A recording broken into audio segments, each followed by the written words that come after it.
আসসালামু আলাইকুম। Welcome to our channel medical study in Bangla. আজকের ভিডিওতে আমরা ডিসকাস করব সেকেন্ড উইক অফ ডেভেলপমেন্ট নিয়ে। তাহলে শুরু করা যাক। তো সেকেন্ড উইক শুরু করার আগে আমরা একটু ফার্স্ট উইক অফ ডেভেলপমেন্টটা একটু রিভিউ করি। তো ফার্স্ট উইকের সময় কি হয়, আমরা জানি একটা ম্যাচিউর স্পার্ম এবং একটা ম্যাচিউর ওভাম একসাথে ফিউজ হয়ে অর্থাৎ ফার্টিলাইজেশনের মাধ্যমে তৈরি করে জাইগোট, এবং এই জাইগোটটা পরবর্তীতে ক্লিভেজ ডিভিশনের মাধ্যমে আলটিমেটলি ফর্ম করে মরুলা। তো এই যে মরুলাটা, এই মরুলা যখন ইউটেরাইন ক্যাভিটির ভিতরে প্রবেশ করে তখন এই মরুলার সেলগুলোর ভিতরে ফ্লুইড অ্যাপিয়ার করে এবং মরুলাটা কনফ্লুয়েন্ট হয়ে যায়, অর্থাৎ ব্লাস্টোসিস্ট ফর্ম করে। এই যে স্ট্রাকচারটা, এটা হচ্ছে ব্লাস্টোসিস্ট। তো ব্লাস্টোসিস্টের আমরা জানি কি থাকে, আউটার সেল মাস বা ট্রোফোব্লাস্ট এবং ইনার সেল মাস বা এমব্রায়োব্লাস্ট। এই ব্লাস্টোসিস্টটা ফার্স্ট উইকের সময় ইউটেরাসের এন্ডোমেট্রিয়ামে এমবেডেড হয়ে যায় বা ইমপ্লান্টেশন হয়। অর্থাৎ আমরা জানি যে ইমপ্লান্টেশন পর্যন্ত হচ্ছে আমাদের ফার্স্ট উইক অফ ডেভেলপমেন্ট।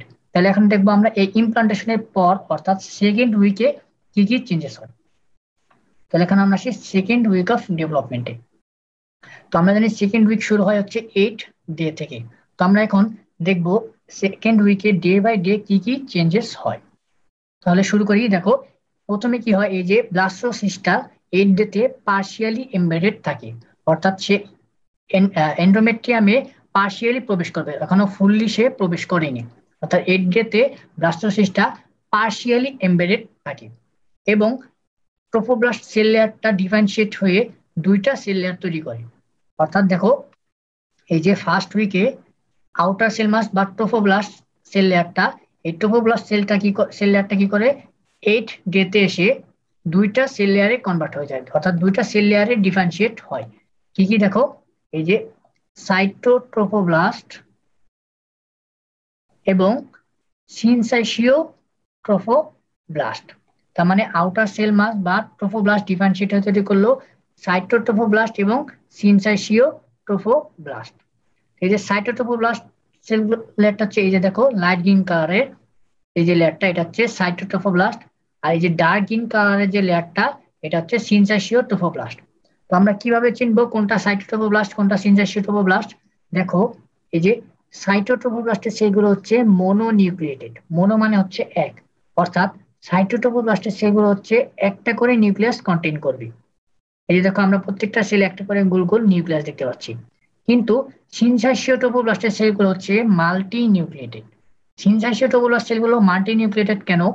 এর কারণ হচ্ছে সিনসাইশিও ট্রোফোব্লাস্টের সেলগুলো সাইটোট্রোফোব্লাস্ট থেকে অ্যারাইজ করে, অর্থাৎ সাইটোট্রোফোব্লাস্ট থেকে সেলগুলো মাইগ্রেট করে সিনসাইশিও ট্রোফোব্লাস্টে কনভার্ট হয়। তো যখন মাইগ্রেট হয়, এই মাইগ্রেশনের সময় সিনসাইশিও ট্রোফোব্লাস্টের এই সেলগুলো একে অপরের সাথে ফিউজ হয়ে যায়, যার ফলে এদের মেমব্রেনটা ডিসলভ হয়ে যায় বা ডিসরাপ্ট হয়ে যায়। যার কারণে দেখো, এই যে সিনসাইশিও ট্রোফোব্লাস্ট যে লেয়ার, এই লেয়ারের সেলগুলোতে আমরা কোনো ওয়েল ডিফাইন্ড সেল মেমব্রেন দেখতে পাচ্ছি না। এই জন্য সিনসাইশিও ট্রোফোব্লাস্টের সেল লেয়ারকে আমরা বলি মাল্টি নিউক্লিয়েটেড। এবং ইন দ্য মিন টাইম কি হয়, ইনার সেল মাস, অর্থাৎ এই যে দেখো ব্লাস্টোসিস্টের ইনার সেল মাসটা এই যে সেকেন্ড উইকের 8 ডেতে এসে দুইটা লেয়ারে ডিফারেন্সিয়েট হয়ে যায়। কি কি দেখো, একটা হচ্ছে এপিব্লাস্ট, এই যে এপিব্লাস্ট সেল লেয়ার অর্থাৎ ব্লু কালারের যে লেয়ারটা, আর হচ্ছে হাইপোব্লাস্ট অর্থাৎ এই যে ইয়েলো কালারের লেয়ার, সেটা হচ্ছে হাইপোব্লাস্ট। অর্থাৎ ইনার সেল মাস বা এমব্রায়োব্লাস্ট ডিফারেন্সিয়েট হয়ে একটা দুইটা সেল লেয়ার তৈরি করে, একটা হচ্ছে এপিব্লাস্ট এবং আরেকটা হচ্ছে হাইপোব্লাস্ট। তো আমরা কিভাবে বুঝবো কোনটা এপিব্লাস্ট আর কোনটা হাইপোব্লাস্ট? দেখো, এই যে এপিব্লাস্টের যে সেলগুলো, এই যে এপিব্লাস্টের সেল, এরা কি থাকবে, কলামনার থাকবে। অর্থাৎ কলামনার মানে আমরা জানি দৈর্ঘ্য বেশি প্রস্থ কম। তাহলে এপিব্লাস্টের সেলগুলো হচ্ছে কি থাকবে, এরকম কলামনার আকারে থাকবে। কিন্তু হাইপোব্লাস্ট সেলগুলো থাকবে হচ্ছে কিউবয়েডাল, অর্থাৎ এরা কিউবয়েড শেপ থাকবে। তার মানে এদের লেন্থ এন্ড ব্রেডথ অর্থাৎ দৈর্ঘ্য প্রস্থ প্রায় সমান থাকবে। এই যে নিচের যে সেলগুলো আঁকতেছি, এটা হচ্ছে হাইপোব্লাস্ট সেল লেয়ার। এবং কি হয় দেখো, এই যে এপিব্লাস্ট সেলগুলোর মাঝখানে, সেল লেয়ারের মাঝখানে একটা ক্যাভিটি ফর্মেশন হয়। এই যে দেখো, এখানে একটা ক্যাভিটি ফর্ম করলো, এটাকে আমরা বলি অ্যামনিওটিক ক্যাভিটি। অর্থাৎ এই এতে এপিব্লাস্ট যে লেয়ার, সেই এপিব্লাস্ট লেয়ারের মাঝখানে একটা ক্যাভিটি ফর্ম করে, যেটাকে আমরা বলি অ্যামনিওটিক ক্যাভিটি।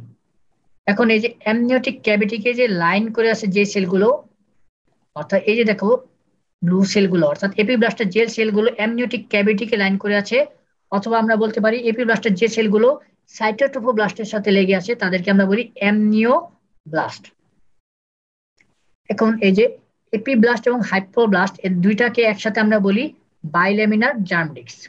অর্থাৎ দেখো এটা একটা ডিস্ক শেপ বা গোল হয়ে আছে, এই জন্য এটাকে আমরা বলি ডিস্ক। আর বাইলেমিনার জার্ম ডিস্ক কেন বললাম? বাইলেমিনার মানে হচ্ছে দুইটা লেয়ার, অর্থাৎ এপিব্লাস্ট এবং হাইপোব্লাস্ট মিলে দুইটা লেয়ার।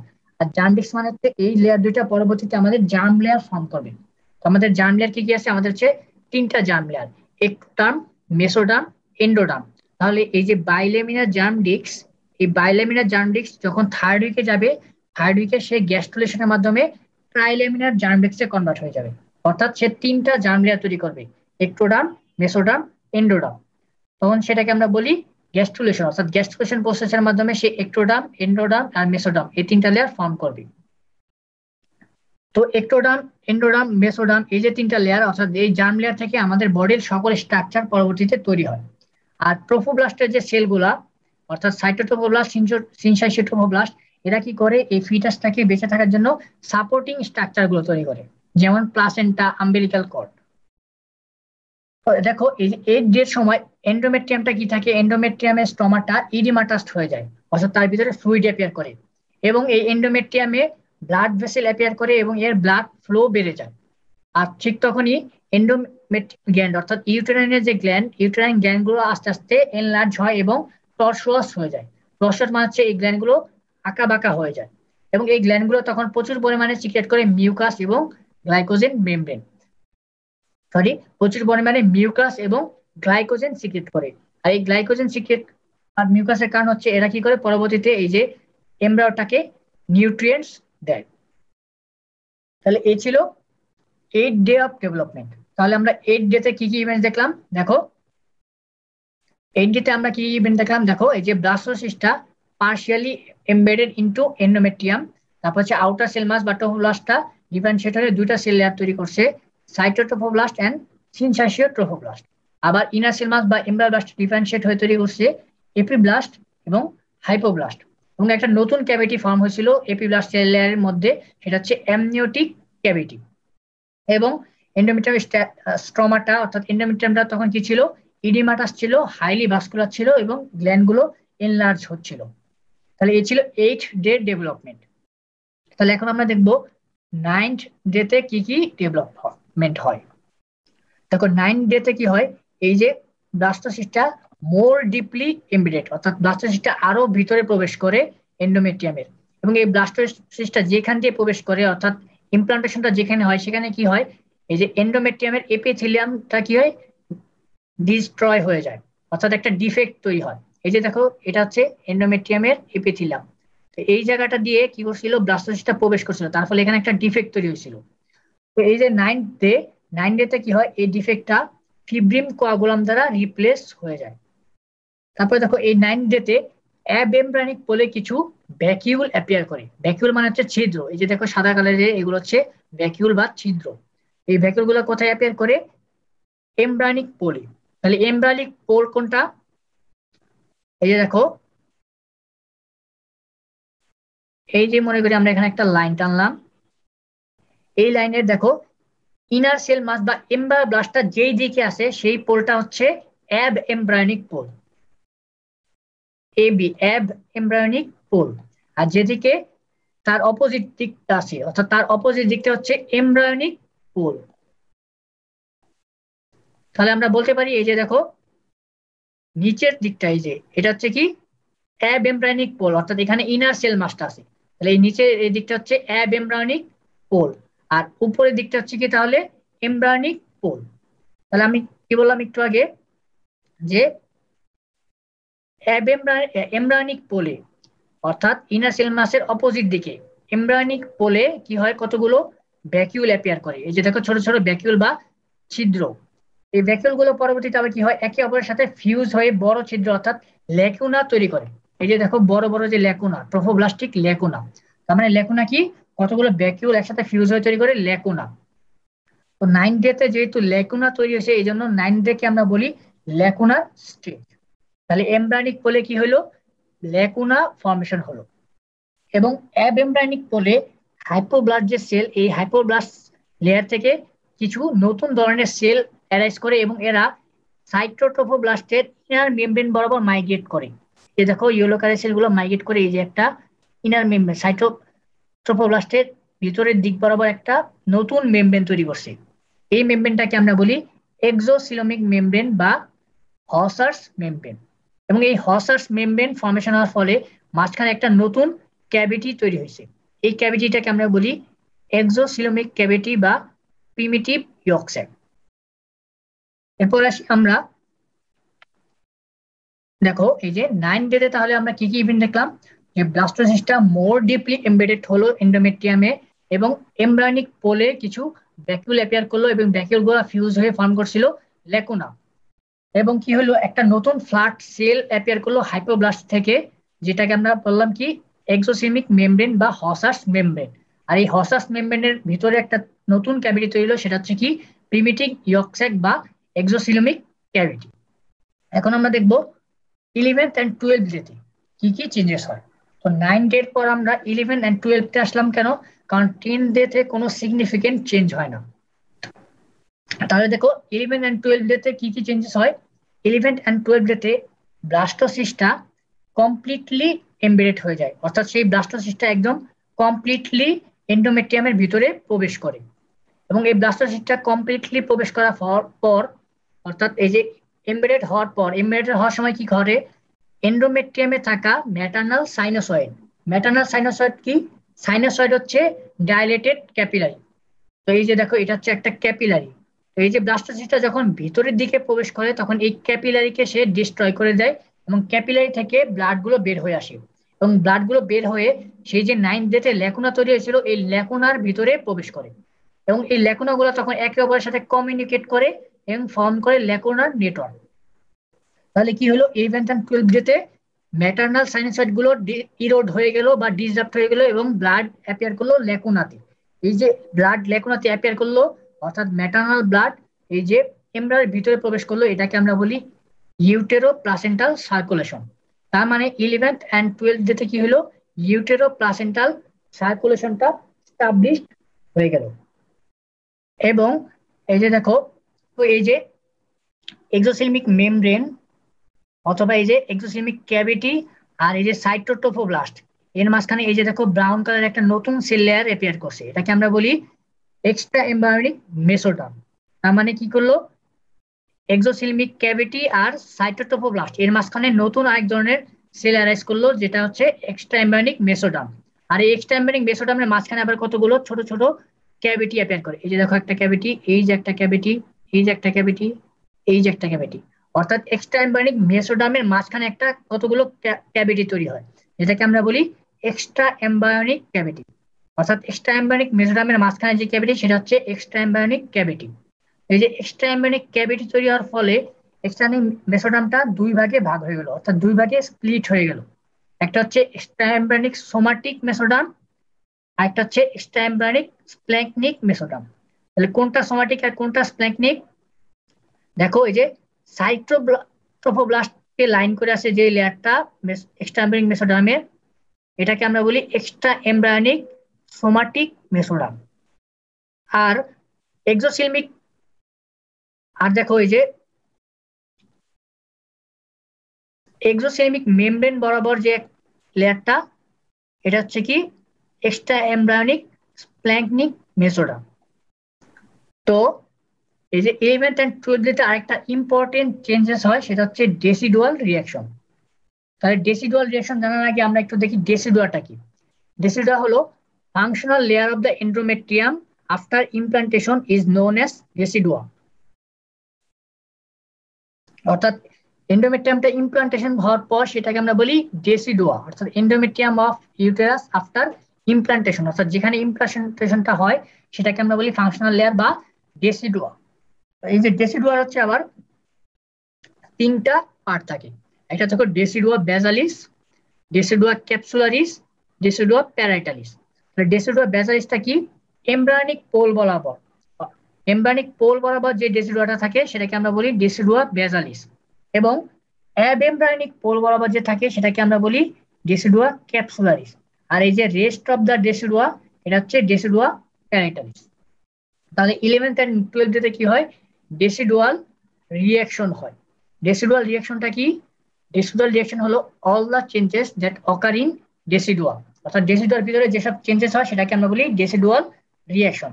তাহলে কি কি চেঞ্জেস হয় দেখো, সেলুলার আর ভাস্কুলার চেঞ্জেস হয়।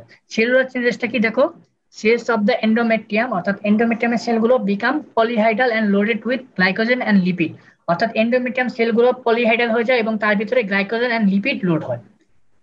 তারপরে কি হয়, এই যে এন্ডোমেট্রিয়ামটা কি হলো, এক্সট্রা ইন্ট্রাসেলুলার স্পেস আর field with extra vessel. Extra vessel হলো ব্লাড ক্যাপিলারি গুলো যে ডিসরাপ্ট হলো, ডিসরাপ্ট হওয়ার পর ব্লাড যে সেলের ভিতরে আসে, অর্থাৎ ফ্লুইড গুলো যে সেলের ভিতরে প্রবেশ করে, সেটাকে আমরা বলি এক্সট্রা ভ্যাসেল। তাহলে ইন্ট্রাসেলুলার স্পেসেস আর ফিল্ড উইথ এক্সট্রা ভ্যাসেল, আর এই ফ্লুইড অ্যাপিয়ার করার ফলে কি হলো, টিস্যুগুলো ইরিমাটাস্ট হয়ে যায়। তাহলে ডেসিডুয়াল রিঅ্যাকশনে কি কি হয়, সেলগুলো পলিহাইড্রাল হয়ে যায়, গ্লাইকোজেন লিপিড দ্বারা পূর্ণ হয় এবং টিস্যুগুলো ইরিমাটাস হয়ে যায়। আর এর কারণ কি, এর কারণ হচ্ছে এরা পরবর্তীতে কি করে নিউট্রিয়েন্ট দেয় হচ্ছে এই এমব্রায়োটাকে। তাহলে এই ছিল ডেসিডুয়াল রিঅ্যাকশন। তার মানে 11th and 12th আমরা কি কি চেঞ্জেস দেখলাম, ব্লাস্টোসিস্টটা এন্ডোমেট্রিয়ামে কমপ্লিটলি এমবেডেড হয়ে গেল এবং এই ব্লাস্টোসিস্টটা কি করলো, ম্যাটার্নাল সাইনোসয়েডকে ইরোড করে দিল বা ডিসরাপ্ট করে দিল। তার ফলে ব্লাড গুলো ল্যাকুলার নেটওয়ার্কে প্রবেশ করে এবং স্টাবলিশ করে ইউটেরো প্লাসেন্টাল সার্কুলেশন। এবং একটা নতুন ক্যাভিটি ফর্ম হয়েছিল, এক্সট্রা এমব্রায়োনিক ক্যাভিটি, অর্থাৎ এক্সট্রা এমব্রায়োনিক মেসোডার্ম যে সেল লেয়ার, সে তার মাঝখানে যে স্মল ক্যাভিটি গুলো সেটা হচ্ছে এক্সট্রা এমব্রায়োনিক ক্যাভিটি। এবং ডেসিডুয়াল রিঅ্যাকশন, এই ছিল 11th and 12th এর চেঞ্জেস গুলো। এখন দেখি আমরা 13 ডেতে কি কি চেঞ্জেস হয়। দেখো 13 ডেতে সেই যে ডিফেক্টটা, অর্থাৎ ব্লাস্টোসিস্টটা যেখান দিয়ে এমবেডেড হচ্ছিল সেই যে ডিফেক্ট হচ্ছিল, এই ডিফেক্টটা কমপ্লিটলি হিল হয়ে যায় হচ্ছে 13 ডেতে। এবং কি হয় দেখো, সাইটোটোফোব্লাস্টের যে সেলগুলো, এই যে দেখো সাইটোটোফোব্লাস্ট, এই সাইটোটোফোব্লাস্ট সেলগুলো প্রলিফারেট করে, অর্থাৎ এরা বড় হয় এবং সিনসাসীয় টোপোব্লাস্ট সেল লেয়ারকে পেনিট্রেট করে, অর্থাৎ সাইটোটোফোব্লাস্টের সেলগুলো সিনসাসীয় টোপোব্লাস্টের ভিতরে প্রবেশ করে এবং ফর্ম করে প্রাইমারি ভিলাই। অর্থাৎ দেখো আমরা যদি একটু ড্র করি, এই যে মনে করি এটা হচ্ছে সাইটোটোফোব্লাস্ট সেল লেয়ার, এবং এই সাইটোটোফোব্লাস্ট সেল কি করে পেনিট্রেট করে হচ্ছে সিনসাসীয় টোপোব্লাস্ট সেল লেয়ারকে, অর্থাৎ এই যে দেখো এটা হচ্ছে সিনসাসীয় টোপোব্লাস্ট।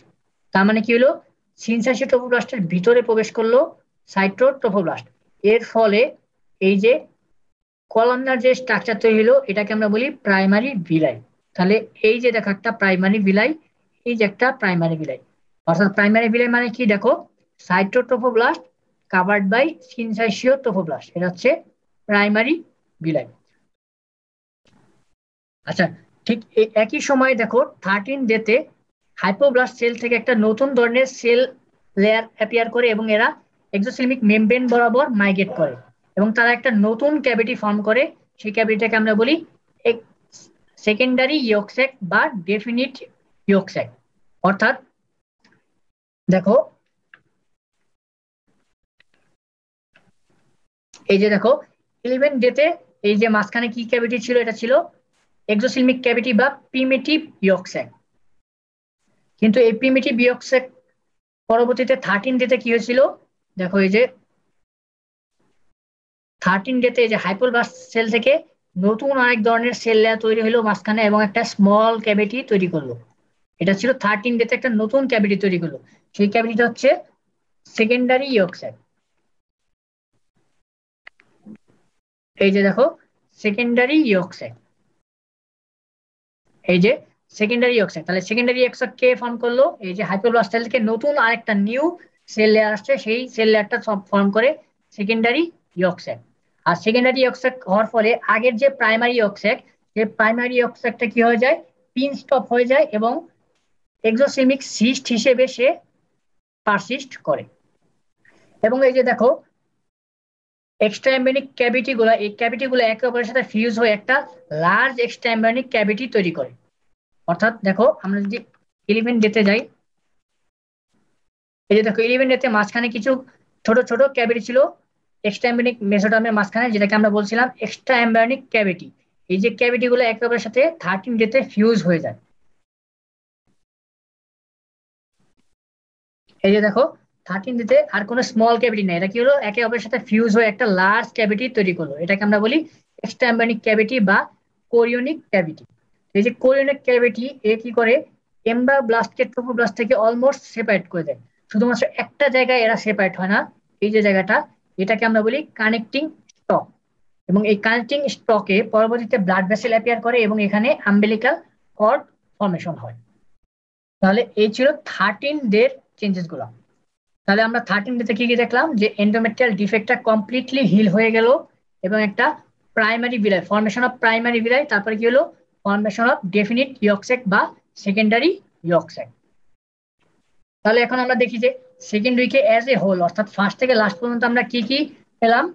Formation of bilaminar germ disc অর্থাৎ epiblast hypoblast, formation of primitive yolk sac বা exocoelomic cavity, establishment of uteroplacental circulation, formation of chorionic cavity এবং ফর্মেশন অফ সেকেন্ডারি ইয়কস্যাক বা ডেফিনিট ইয়কস্যাক। তো রিটেন পরীক্ষাতে একটা প্রশ্ন আসে যে সেকেন্ড উইককে আমরা উইক অফ টুস কেন বলি। দেখো এর কারণ হচ্ছে এই সেকেন্ড উইকে সবগুলো দুইটা দুইটা করে তৈরি হয়। যেমন দেখো এই যে ট্রোফোব্লাস্ট বা আউটার সেল মাসটা ডিফারেন্সিয়েট হয়ে তৈরি করে সাইটোট্রোফোব্লাস্ট এবং সিনসাসিওট্রোফোব্লাস্ট। আবার ইনার সেল মাসটা ডিফারেন্সিয়েট হয়ে তৈরি করে এপিব্লাস্ট এবং হাইপোব্লাস্ট।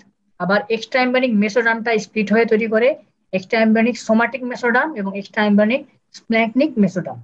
আবার দুইটা নতুন ক্যাভিটি ফর্ম হয়, অ্যামনিওটিক ক্যাভিটি এবং ইয়কস্যাক ক্যাভিটি। অর্থাৎ সবকিছু দুইটা দুইটা করে তৈরি হচ্ছে। এই জন্য সেকেন্ড উইক অফ ডেভেলপমেন্টকে আমরা বলি দ্য উইক অফ টুস। তাহলে এই ছিল আমাদের সেকেন্ড উইক নিয়ে আলোচনা। ধন্যবাদ সবাইকে আমাদের ভিডিওটি দেখার জন্য। আসসালামু আলাইকুম।